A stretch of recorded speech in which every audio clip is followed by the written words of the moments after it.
What's up everybody, and welcome to my upcoming game preview of Bioshock Infinite. Although neither a direct sequel or prequel, the game occurs tangentially to the events in Rapture, and utilises many similar game features, making this the third in the Bioshock series.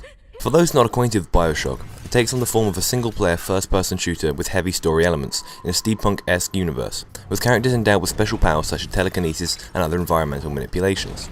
Infinite is set in 1912 aboard the floating city of Columbia, and the player takes on the role of Booker DeWitt, tasked with finding and rescuing a woman known only as Elizabeth from the hulking behemoth Songbird, a 30-foot winged creature who held her captive for most of her life and whom she has a Stockholm Syndrome-style bond with. It is likely that Elizabeth's internal conflicts will be integral to the plotline, as well as Bioshock's infamous penchant for chaos caused by strong ideals and beliefs. When DeWitt arrives in Columbia, it is a breeding ground for ultra-nationalist extremists and the paranoia which accompanies it, as well as referencing American patriotism by streaming banners and posters, flags and music, meaning there is neither a dearth of propaganda to spurn the idealistic feeling that Columbia could be an airborne haven from the darker elements of the world. The city is in the grip of a deadly civil war. Once a symbol of American ideals and a display of power, is now an image turned sour. After xenophobic rebels fired upon a group of Chinese civilians, the true nature of the floating city was revealed. It is essentially a heavily armed battleship. There are two main factions vying for control, and they fit stereotypical ideological spaces. The founders excessively support American exceptionalism and Aryan values, whereas the Vox Populi are passionately in favour of equality and economic status with communist values, and represent for the common people.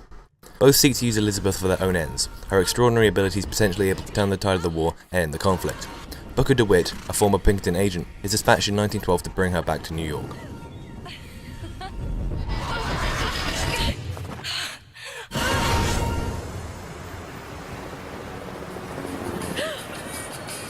What did you do? What did you do? Booker. Close it! Close it! Trying! Close it now!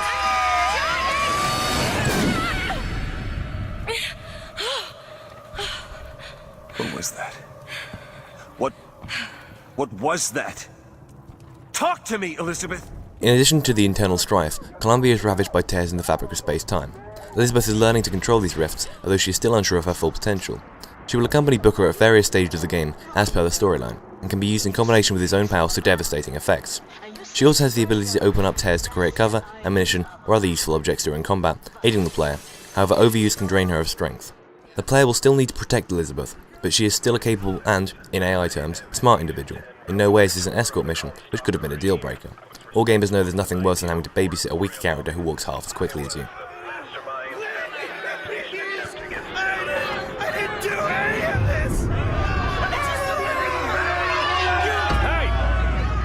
Just a postman, he didn't hurt anybody. It's DeWitt! It's DeWitt! Get him! Booker can traverse various areas of Columbia via his grappling hook, attached to the series of monorails connected buildings called the Skyline, in his search for Elizabeth. The player can wield all manner of weapons, although can only carry 2 at a time, standard FPS fare, but can also gain powers by using Vigors, the equivalent of Bioshock's plasmids, and by wearing gear found around the city. The Vigors grant activated powers, whereas the gear provides passive abilities such as damage buffs or shortened cooldowns. These Vigors require Salt to charge, and can be upgraded and specced out to alter their capabilities. There are 4 gear slots available, also with upgrade paths, providing wider customization options in addition to encouraging replayability. The player will be going up against a plethora of human forces representing all manner of factions, both the Founders and Vox Populi, but also other splinter groups. Initially upon arrival you will meet little to no resistance, however plot elements will soon change that, though the game's enemies will seldom shoot on sight, instead waiting for you to do something suspicious or give away your identity. Columbia is still a city after all, and you are likely to suffer some civilian interruption. There are 4 mini-bosses in the game, large, mechanical creatures created by the Founders, called heavy hitters. One type of these are called the Handymen, so named for their large porcelain doll-like hands. They're robotic-like monsters housing a human heart and head, with the ability to jump large distances and easily throw the player and non-player characters alike.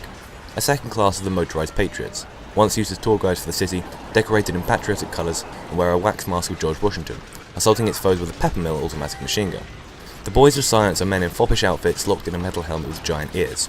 The humans inside are blind, but due to the helmet have superhuman hearing, and act as Columbia's security system, requiring the player to choose carefully between stealth and direct assault, whereupon the boys can scream to call in backup. Finally, the Siren is a mysterious, completely enshrouded female figure, based on the spiritualism movement near the end of the 19th century, that can revive defeated foes during combat, requiring the player to decide whether to concentrate attacks on the Siren or the new revived enemies. The player will have several options of approaching the heavy hitters, such as by using stealth to bypass the encounter, or to hack into the machine and take control of the units directly.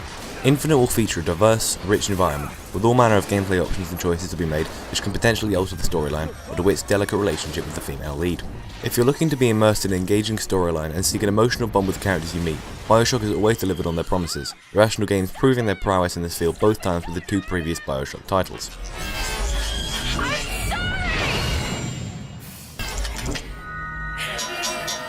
I'm sorry. I never should have left. I never should have left.